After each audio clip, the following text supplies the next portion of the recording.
The encounter at Opulent Lane. It was a radiant Saturday afternoon in Beverly Hills, the sun casting a golden glow on the city's most luxurious boulevard. The streets bustled with the well-heeled, sauntering from one high-end boutique to another, their steps purposeful yet leisurely, a reflection of their affluent lifestyles. Amid this parade of wealth and aspiration stood Opulent Lane, a boutique renowned for its exclusivity. With its grand glass facade and interiors bathed in the glow of crystal chandeliers, the store was a haven for those who could afford luxury, or those who wanted to pretend they could. Inside, smooth jazz played softly over hidden speakers, a melody that complemented the serene yet opulent atmosphere. The scent of fresh jasmine intermingled with the subtle musk of expensive leather goods. Sales associates moved gracefully, their polished appearances and measured smiles the perfect embodiment of discretion and attentiveness. Among the customers was a teenager named Tyler. 17 years old, Tyler was the picture of youthful arrogance. He strode through the boutique with an exaggerated confidence, his white Balenciaga sneakers squeaking slightly against the polished marble floors. His Gucci hoodie and gleaming gold chain spoke louder than he ever needed to. On either side of him were his two closest friends, Mason and Ethan, both equally dressed to impress. Together, the trio exuded the kind of brash energy that only comes from youth coupled with wealth. "Check this out," Tyler said, holding up a sleek leather jacket with a price tag that made Mason whistle. $6,000. This is gym wear for me. Mason snorted, more like a napkin for someone like us. Ethan chuckled, shaking his head. Man, these prices are a joke. Do people actually spend this much on basics? As their laughter echoed across the boutique, they drew glances from other shoppers. Most quickly looked away, unwilling to involve themselves in the antics of three wealthy teens. Yet one figure didn't seem to notice or care. Toward the back of the store, near a glimmering glass display case of luxury watches, stood an older black man. His posture was calm, his movements unhurried as he examined the timepieces. His attire was unremarkable. A neatly pressed blue button-down, slightly worn slacks, and scuffed brown loafers. His hands moved lightly, almost reverently, over the glass, his expression one of quiet appreciation. Tyler noticed him almost immediately. A smirk tugged at the corners of his mouth as he elbowed Mason. "Yo, check it out," he whispered, motioning subtly toward the man. Mason followed his gaze and chuckled. "What's he doing here? Looks like he took a wrong turn. Clearance racks are probably more his style." Ethan laughed, though uneasily. "Man, don't be so loud. Someone might hear." The trio's poorly concealed laughter began to draw attention, but they paid no mind. Tyler, emboldened by his friends, sauntered closer to the older man. With his voice dripping in mock politeness, he spoke. "Excuse me, sir, do you need help finding the clearance rack? Might be more your speed." Mason and Ethan erupted into laughter, their mirth filling the boutique. A few other shoppers exchanged uncomfortable glances, some whispering among themselves. The sales associates froze momentarily, unsure whether to intervene or let the scene play out. The older man didn't respond immediately. He didn't even look up, his attention still on the watches. Tyler's smirk faltered slightly at the lack of reaction. He leaned in closer, raising his voice. "It's cool, man. Not everyone can afford this stuff. Takes time, you know. Maybe start small, like a belt or something." The silence that followed was heavy. Slowly, the man straightened, turning to face Tyler. His eyes were steady, calm, and piercing. For a moment, Tyler felt an unfamiliar flicker of doubt under that gaze. The man spoke, his voice low and firm. "You done?" Tyler blinked, caught off guard by the quiet authority in the man's tone. Before he could formulate a response, the man turned away and walked to the front counter. The weight of his composure hung in the air, contrasting sharply with Tyler's forced bravado. Mason nudged Tyler. "You gonna let him walk away like that?" Tyler squared his shoulders, forcing his smirk back. Man thinks he's too good to respond. "Watch this." Loud enough for everyone in the store to hear, Tyler called out, "Hey, old man. Sure you're in the right place. I heard there's a thrift store down the street. Might be more your speed." The man didn't acknowledge him. He continued his quiet conversation with the sales associate, who nodded and disappeared into the back. Mason leaned closer to Tyler. "What's he doing?" "Window shopping." Tyler laughed, though his unease was beginning to show. "Probably. No way he's buying anything. This place is way out of his league." The boutique's energy shifted as customers and staff alike watched the scene unfold. It wasn't just a moment of tension, it was an unspoken reckoning. While Tyler reveled in his friends' laughter, the older man remained poised, unshaken by their mockery. When the sales associate returned, he carried a polished wooden box. With deliberate care, he placed it on the counter and opened it, revealing a timepiece that sparkled under the boutique's lights. The price tag? $85,000. Mason's jaw dropped. "No way. He's not actually." Tyler waved him off. "Relax. He's just playing. Probably wants to act like he can afford it." The older man examined the watch carefully. His movements were deliberate, respectful. Without a word, he nodded to the sales associate, who smiled and began processing the sale. Tyler's laughter died in his throat as the man pulled out a sleek black wallet and handed over a platinum credit card. The transaction was seamless. The receipt was handed over, and the man took the boxed watch with a quiet thank you.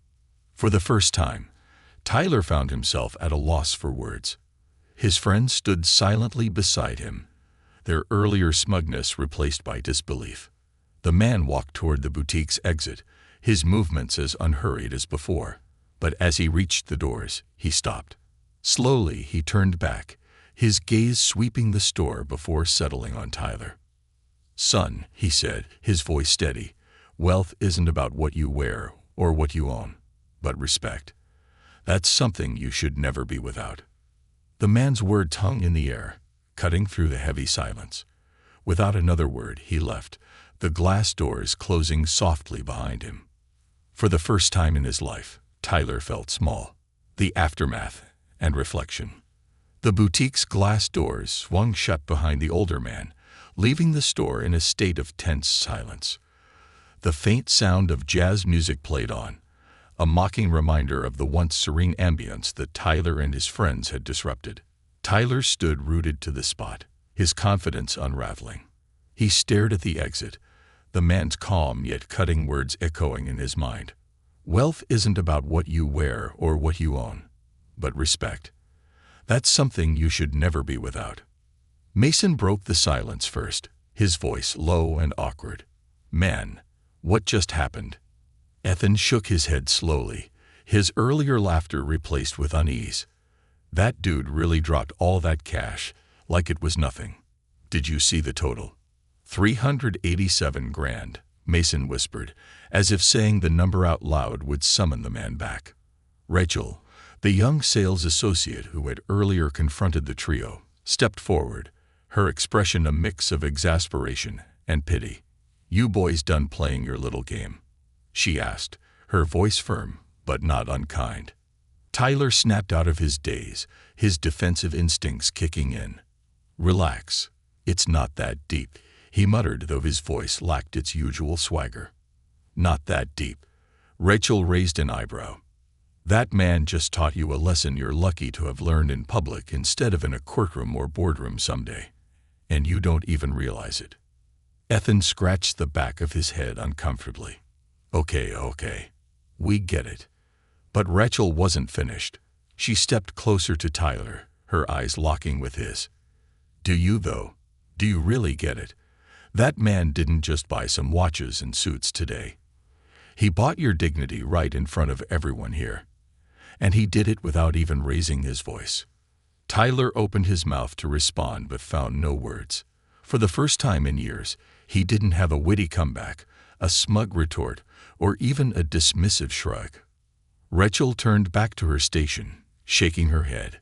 "Think about it, kid," she said over her shoulder. The trio left the store in silence, their footsteps heavy against the marble floors. The air outside felt different, cooler, heavier, and tinged with a sense of humiliation that clung to Tyler like a second skin. They walked to Mason's car, a sleek black sports car parked conspicuously near the entrance, but the usual swagger in their strides was gone. The ride back was awkward. Mason drove in silence while Ethan fiddled with his phone, avoiding conversation.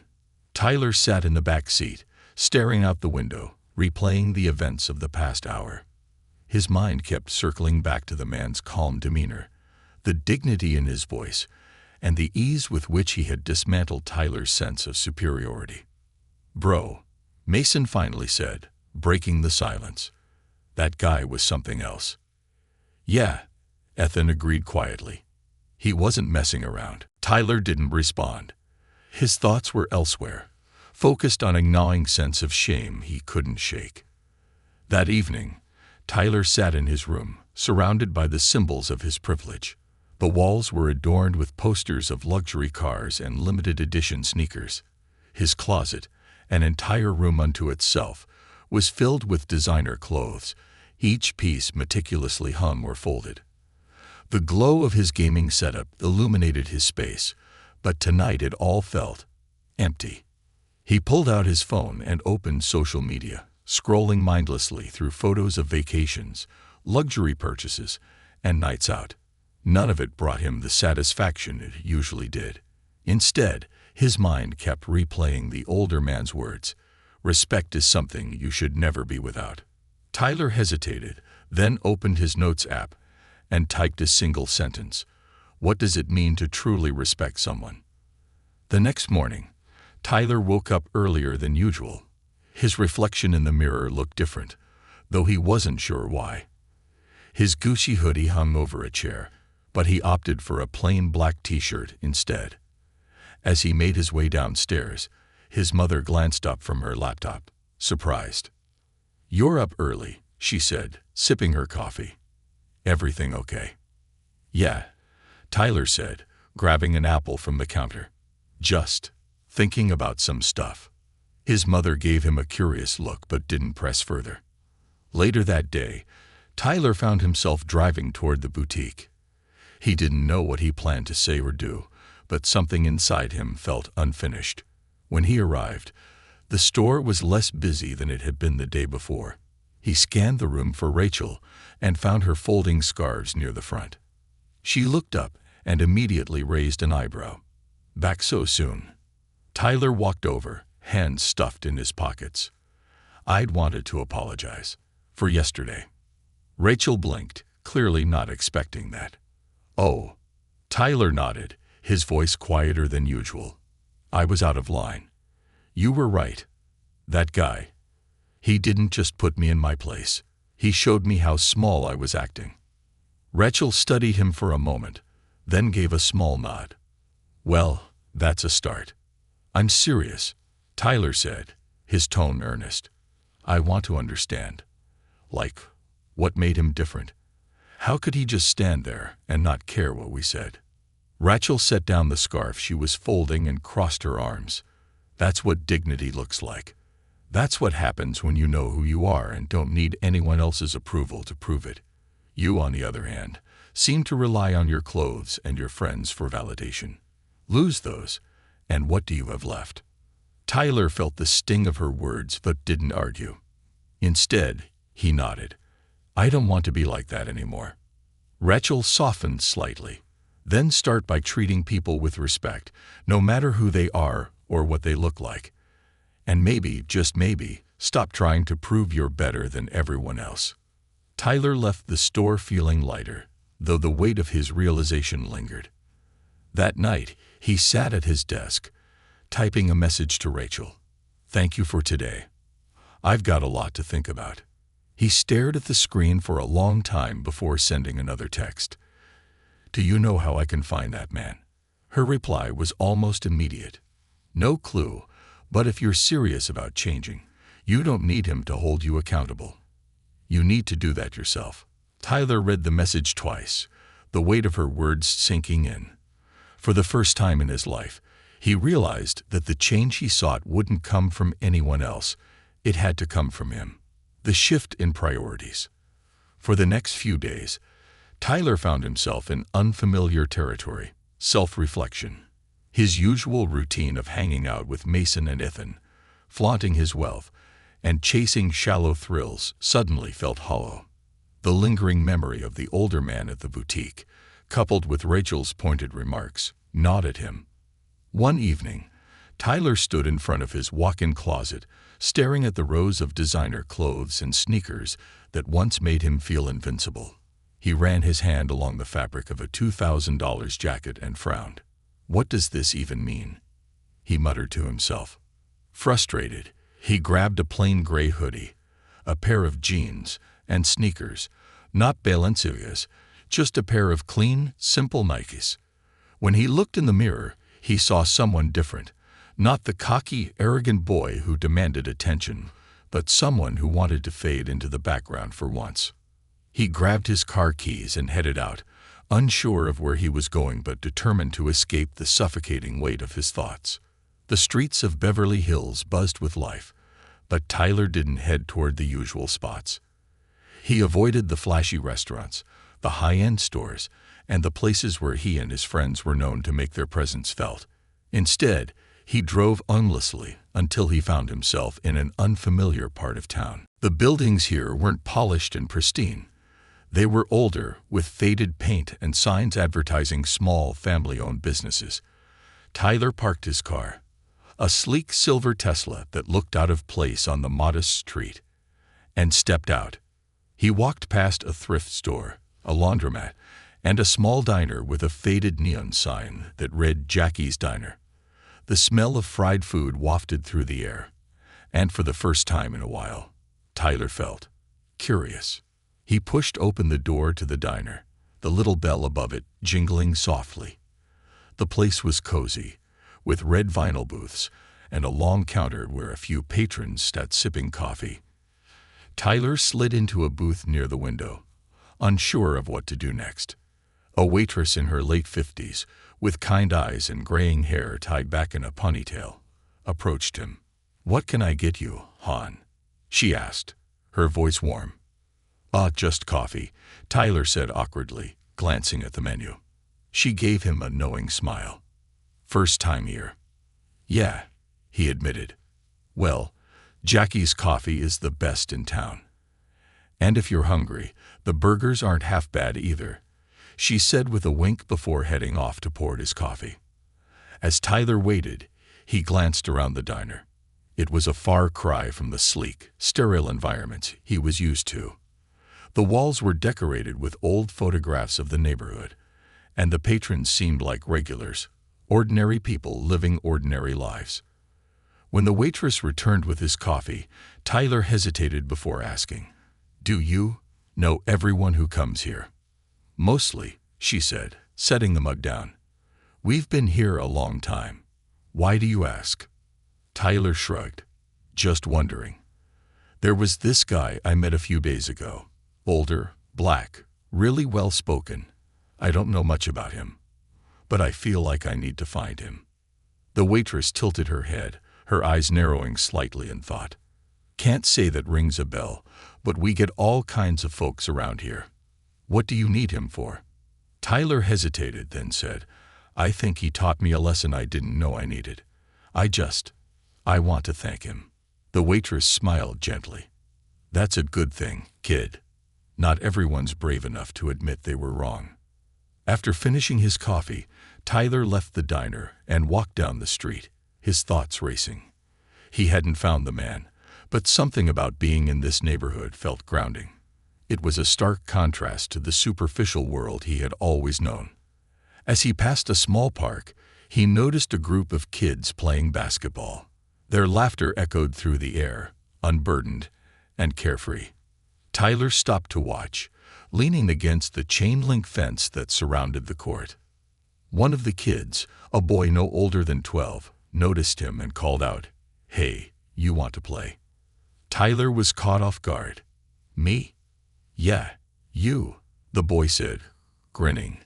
"We need one more." For a moment, Tyler hesitated. He wasn't dressed for basketball, and the court wasn't the pristine, private one he was used to at his parents' estate. But something about the boy's infectious energy made him nod. All right, sure. He stepped onto the court, the kids barely glancing at his clothes or his clean sneakers. They handed him the ball, and the game began. For the next hour, Tyler forgot about everything else. He laughed, ran, and played harder than he had in years. When the game ended, one of the kids patted him on the back. "You're not bad for a rich guy," the boy said with a teasing grin. Tyler laughed. "How'd you know?" The boy shrugged. "Your car. It kinda stands out around here." Tyler looked over at his Tesla, suddenly embarrassed by its glaring contrast to the modest surroundings. "Yeah, I guess it does." As Tyler drove home that evening, he felt lighter. The weight of his encounter at the boutique hadn't disappeared, but it no longer felt like a burden. Instead, it felt like a spark, a push towards something more meaningful. When he got home, he sat at his desk and opened his laptop. He began searching for volunteer opportunities in the city, something he had never considered before. After a few minutes, he found a community center that offered mentorship programs for underprivileged youth. Without overthinking it, he filled out the application. The next morning, Tyler woke up feeling a sense of purpose he hadn't felt in a long time. He didn't know if he would ever see the older man from the boutique again, but he realized that the man's impact on him didn't depend on another meeting. The real challenge was taking what he had learned and turning it into action. As he got ready for the day, Tyler smiled faintly at his reflection. He wasn't the same person he had been a week ago. And for the first time, he was okay with that. A new path. It had been a week since Tyler's chance encounter with the older man at the boutique, but the lessons he learned lingered in his mind like a persistent echo. The words, "Respect is something you should never be without," replayed whenever he found himself slipping back into old habits. Yet he didn't want those words to simply haunt him. He wanted them to shape him. For the first time in his life, Tyler was determined to step out of his bubble of privilege and arrogance to understand a world far beyond his own. He had no roadmap for this journey, only a growing desire to change. That morning, he received an email confirming his acceptance as a volunteer mentor at a community center located in a working-class neighborhood not far from where he had wandered the other night. The Sunrise Community Center was a modest brick building with a weathered sign above its entrance. It wasn't flashy, nor did it try to be. Inside, the air was filled with a mixture of the faint smell of cleaning products and the chatter of children playing in the recreation room. Tyler walked in cautiously, unsure of what to expect. The receptionist, a middle-aged woman with kind eyes and a colorful scarf draped around her neck, greeted him warmly. "You must be Tyler," she said, glancing at the clipboard in front of her. "First day as a mentor." Tyler nodded. "Yeah, that's me. I'm new to all of this." She smiled knowingly. "That's all right. Everyone starts somewhere. You'll be shadowing Mr. Davis today. He's been working here for years and runs our youth mentorship program. You'll learn a lot from him." Tyler followed her directions to a small classroom where he found Mr. Davis, a tall man with graying hair and a deep, resonant voice, gathered with a group of kids. The scene was far from what Tyler expected. There was no tension, no stiffness. Instead, the room buzzed with energy and laughter as Mr. Davis animatedly discussed the importance of goal setting. When Mr. Davis noticed Tyler lingering at the doorway, he waved him in with a welcoming smile. "Ah, you must be our new volunteer. Come on in, Tyler." Tyler stepped into the room, feeling the curious gazes of the children and teens.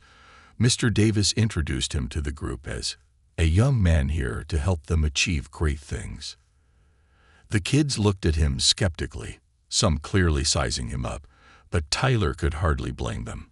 What did a privileged kid from Beverly Hills know about their lives? For the next hour, Tyler observed Mr. Davis in action. The older man had a way of connecting with the kids that was both commanding and compassionate.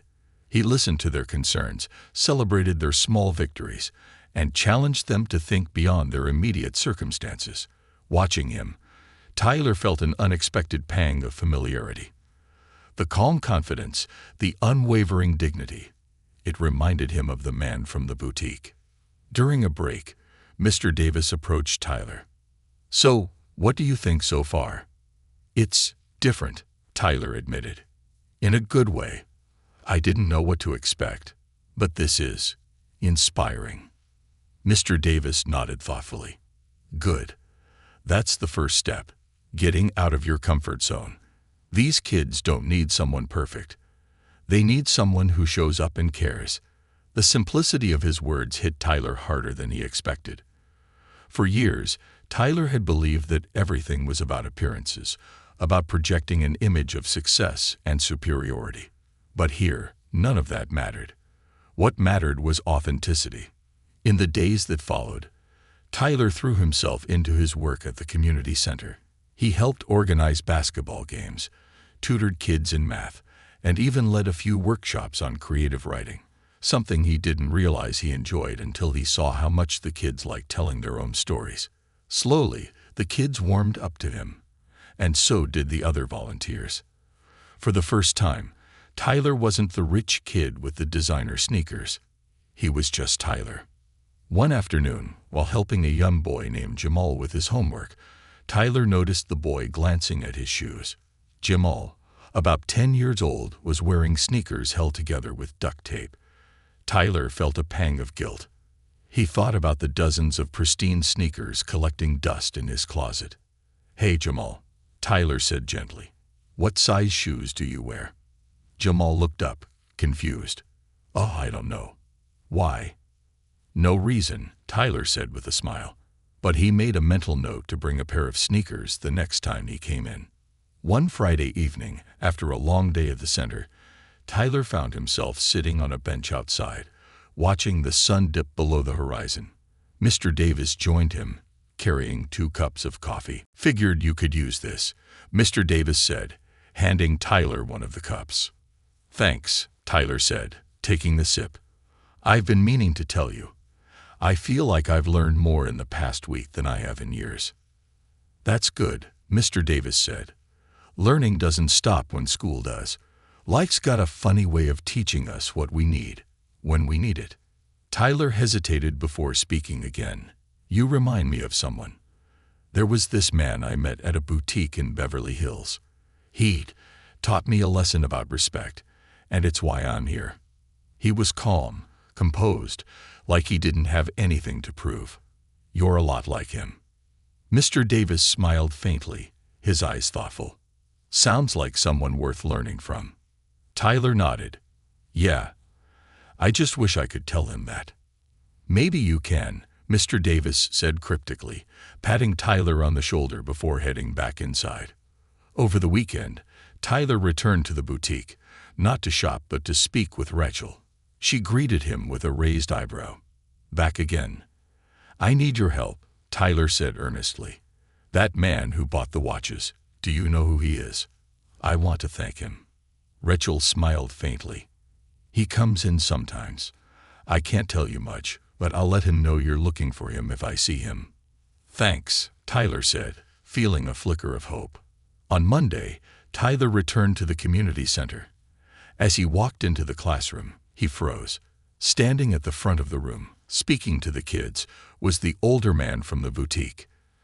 Tyler's heart raced as the man turned and gave him a small, knowing smile. "Good to see you again," the man said calmly. "I hear you've been doing some good work here." Tyler felt a mix of shock and gratitude. "It's because of you," he said. "I've been wanting to thank you." The man nodded, his eyes kind. "You don't need to thank me. Your actions are thanks enough." For the rest of the day, Tyler worked alongside the man, whose name he learned was Mr. Leonard Brooks. Their conversations were easy, filled with insights that Tyler soaked in like a sponge. By the end of the day, Tyler realized that the boutique encounter hadn't just been a momentary lesson. It had set him on a path towards something far greater. As he left the center that evening, Tyler looked up at the sky, feeling a profound sense of purpose. He wasn't the same person he had been weeks ago, and for the first time, he liked the person he was becoming. Building bridges. Tyler couldn't stop thinking about the encounter with Mr. Leonard Brooks at the community center, the same man who had taught him one of the most humbling lessons of his life at the boutique was now standing beside him, mentoring the same kids he had just begun to know. The experience felt surreal, but it also solidified something within Tyler. He was on the right path. The next day, Tyler arrived at the Sunrise Community Center earlier than usual. The familiar buzz of the center was comforting now, a stark contrast to the sterile, showy environment he used to frequent. As he entered the recreation room, he saw Mr. Brooks sitting at a table, speaking to a group of teenagers. His calm, authoritative presence commanded respect without effort. Tyler approached quietly, waiting until Mr. Brooks noticed him. "Morning, Mr. Brooks," he said, feeling a bit nervous. "Good morning, Tyler," Mr. Brooks replied, his tone warm but measured. "You're early." "Yeah, I wanted to get a head start," Tyler said. "I've been thinking about what you said the other day, about actions being thanks enough. I want to prove that I've changed, or at least that I'm trying to." Mr. Brooks nodded, his expression unreadable. "Good. But remember, change isn't something you prove to others. It's something you live." The day's activities began with a workshop for the kids focused on personal goals. Mr. Brooks and Tyler split the group, each working with a smaller cluster of kids. Tyler was assigned to Jamal, the boy with the taped-up sneakers, along with two other teens, Sophia and Malik. "All right," Tyler began, clearing his throat. "Let's talk about goals. Where do you see yourselves in 5 years?" Jamal shrugged. "Don't know. Probably working somewhere. I gotta help my mom out, you know." Sophia, a bright-eyed girl with a notebook filled with sketches, chimed in. "I want to be an artist. Maybe design clothes or murals. But my dad says art doesn't pay the bills." Malik, quiet and reserved, simply said, "I just want to stay out of trouble." Their answers hit Tyler harder than he expected. He had never truly considered how different their lives were from his own. For him, the future had always been a given, paved with opportunities he hadn't even earned. For these kids, the future was uncertain, something they had to fight for. Tyler leaned forward. "You know, goals don't have to be about where you'll end up. They can be about who you want to become. Like, what kind of person you want to be." Jamal looked at him skeptically. "What kind of person do you want to be?" The question caught Tyler off guard. He hesitated before answering. "I guess I want to be someone who actually cares about more than just himself. Someone who helps others." Jamal smirked. "That's a good start." The group laughed, and for the first time, Tyler felt like he wasn't just there to help. He was learning alongside them. Later that afternoon, during a break, Tyler sat down with Mr. Brooks. "Can I ask you something?" he said. "Of course," Mr. Brooks replied. "You seem like you've been doing this for a long time. What made you start? Why do you care so much about helping people?" Mr. Brooks's eyes softened. He leaned back in his chair, folding his hands on the table. "I grew up in a neighborhood not too different from this one. Life wasn't easy, and opportunities were scarce. But there was a man in my community, a teacher who saw something in me when no one else did. He gave me a chance, taught me about dignity, respect, and hard work. Without him, I wouldn't be here today. So I decided a long time ago that I would pay it forward." Tyler listened intently, absorbing every word. "That's powerful. I guess I never thought about how much one person can impact someone's life." "Exactly," Mr. Brooks said. "The real wealth in life isn't about what you have. It's about what you give. Time, kindness, knowledge. Those are the things that truly matter." Over the next few weeks, Tyler continued volunteering at the community center. He became a regular fixture, helping with everything from organizing events to tutoring the kids. He even started to get to know the other volunteers and staff, earning their respect through consistent effort rather than flashy gestures. At home, His parents began to notice the change. His father, a busy corporate executive, asked him one evening, "Tyler, where have you been spending your time lately? You're not around as much." "At a community center," Tyler replied simply, "volunteering." His mother, a socialite who thrived on hosting extravagant galas, looked surprised. "A community center? Why?" Tyler shrugged. "Because it feels like the right thing to do." His father raised an eyebrow, but said nothing more. His mother, however, smiled faintly. "Well, that's unexpected, but good. I'm proud of you." The word startled Tyler. He couldn't remember the last time his parents had said they were proud of him. And for once, he felt like he deserved it. One day, as Tyler was leaving the community center, Jamal ran up to him. "Hey, Tyler." "Wait." "What's up, Jamal?" Tyler asked, turning around. Jamal held out a crumpled piece of paper. "I drew this for you." Tyler unfolded the paper to find a rough sketch of himself playing basketball with the kids. The drawing was simple but heartfelt, capturing the joy and camaraderie of that moment. "Wow," Tyler said, genuinely touched. "This is amazing, Jamal. Thank you." Jamal grinned. "You're cool, Tyler. Not like the other rich dudes I've seen." Tyler laughed. "Thanks, I think." As Jamal ran off, Tyler stared at the drawing for a long time. It wasn't just a sketch. It was a reminder of how far he had come and how much further he wanted to go. That evening, Tyler sent a text to Rachel. "I found him. Mr. Brooks. He's amazing. Thank you for pointing me in the right direction." Her reply came quickly. "I had a feeling you'd find him when you were ready. Keep learning, Tyler." For the first time in years, Tyler felt like he was truly building something, not a reputation, but a legacy of kindness, respect, and meaningful connections. He wasn't just changing his life. He was helping to change the lives of others. The ripple effect. Months had passed since Tyler first walked into the Sunrise Community Center.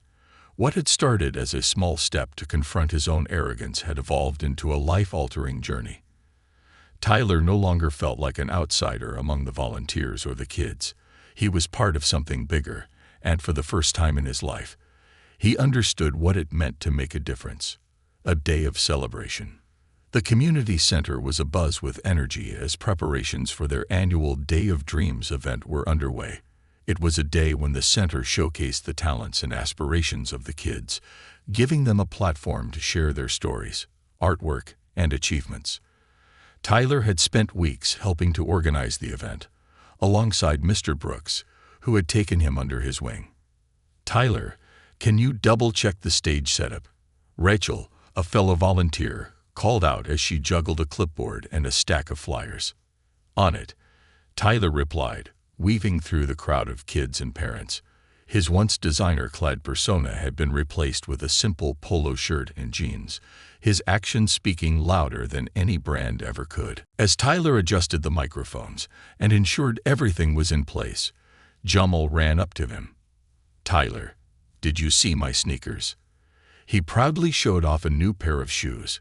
Clean, well-fitted, and sturdy. Tyler recognized them immediately. "They look great on you, man," Tyler said, smiling. He had discreetly dropped off the shoes a week earlier, pretending they were from an anonymous donor. Seeing Jamal beam with pride made the gesture worth every penny. The speech that changed everything.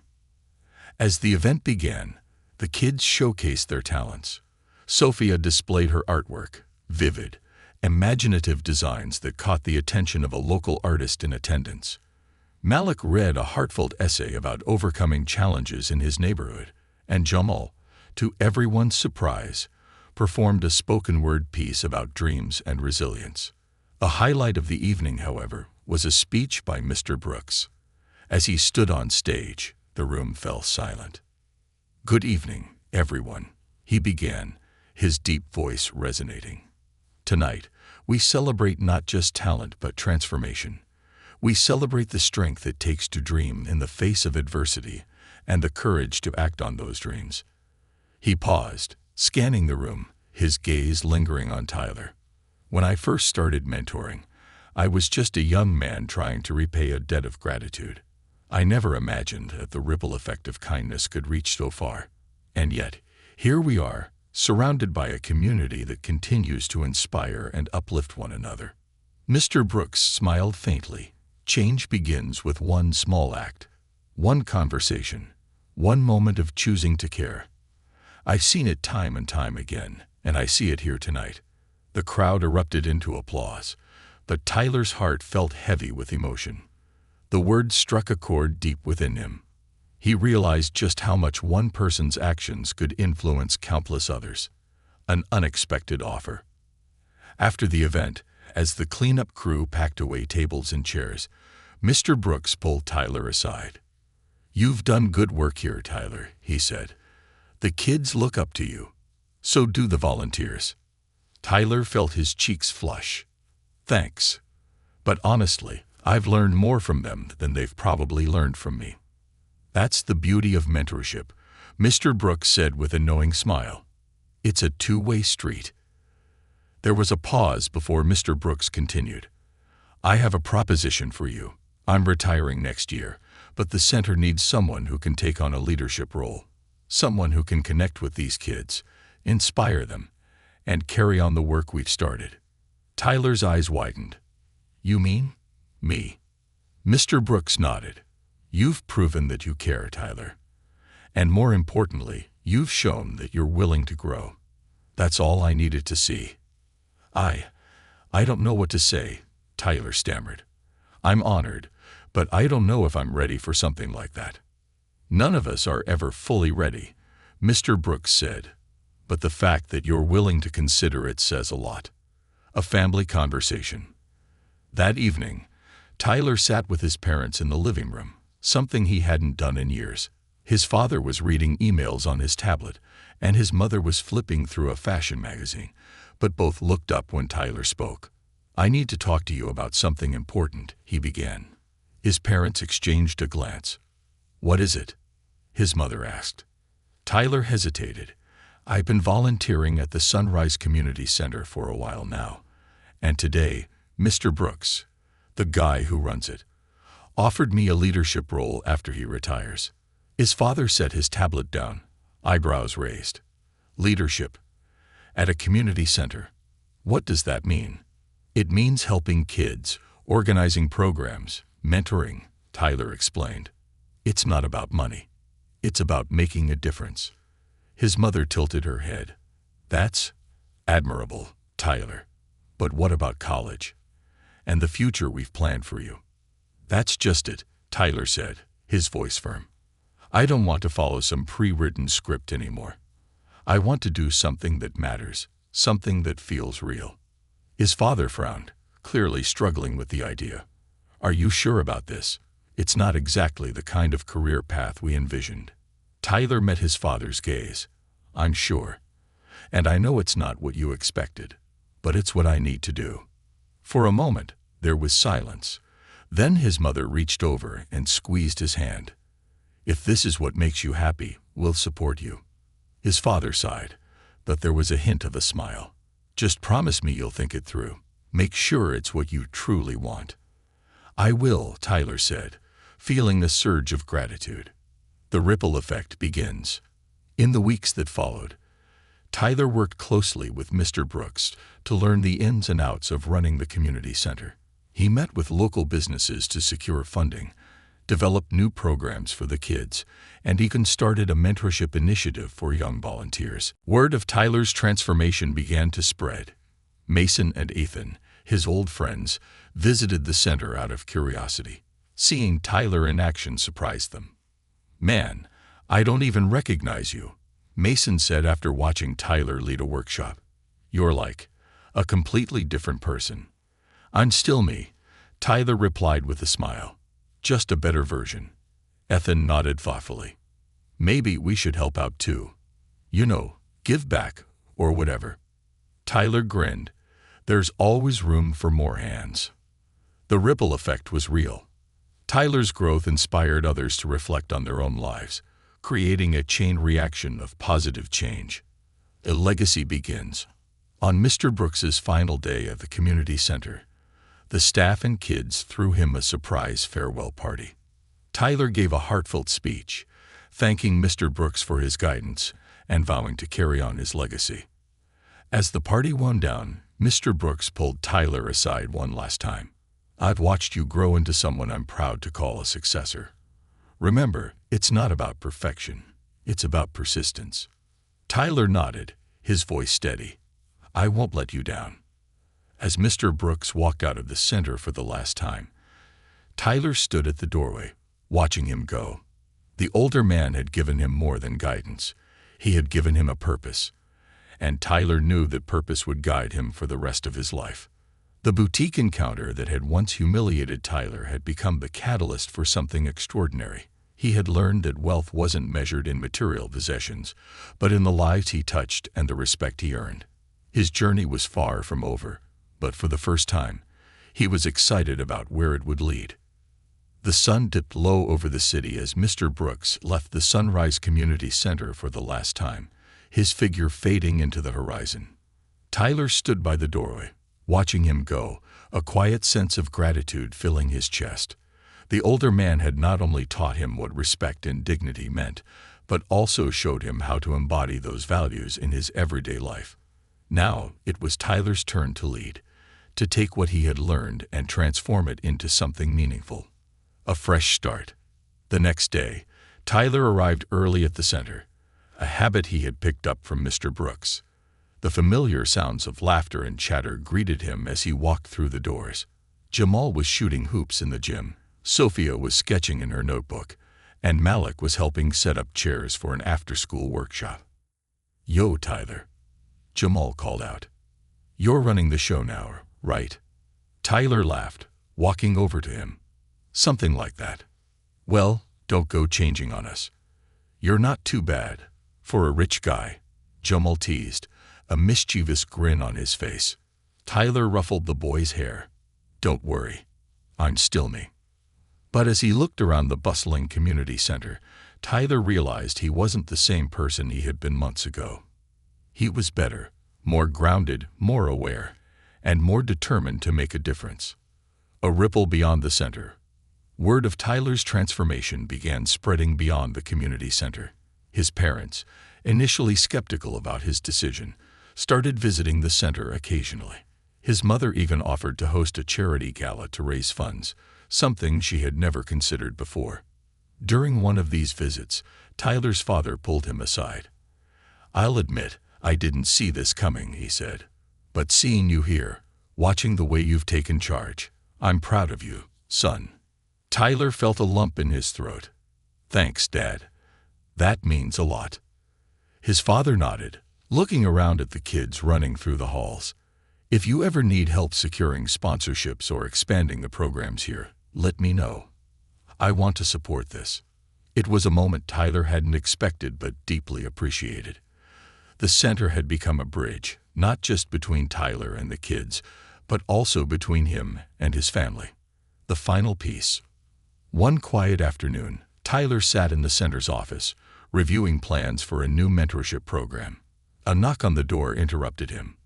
Looking up, he saw Rachel standing there, holding a small package. "This came for you," she said, setting it on the desk. "No return address, but I think I know who it's from." Tyler frowned, curious.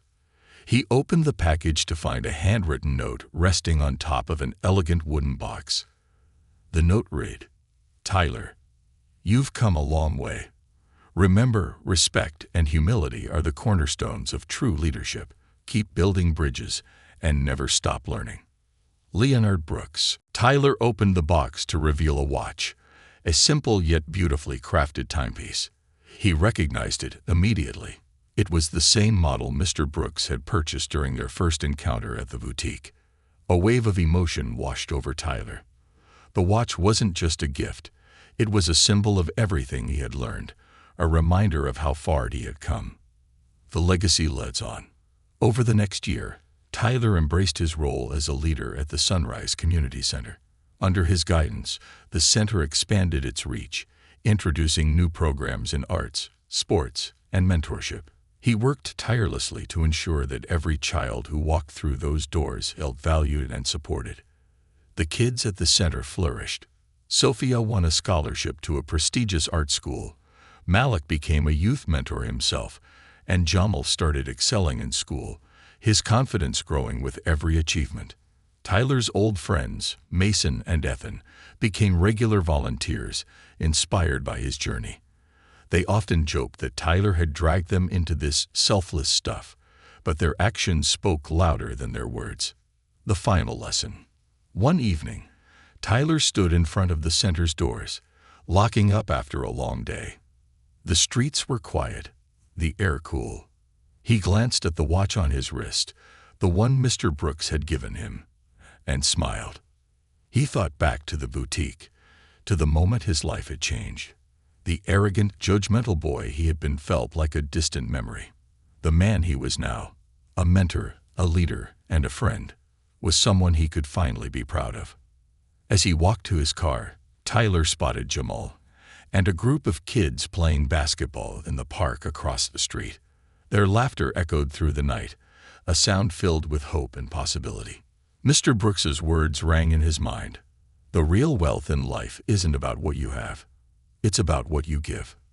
And Tyler knew, without a doubt, that he had found something more valuable than any material possession: a purpose.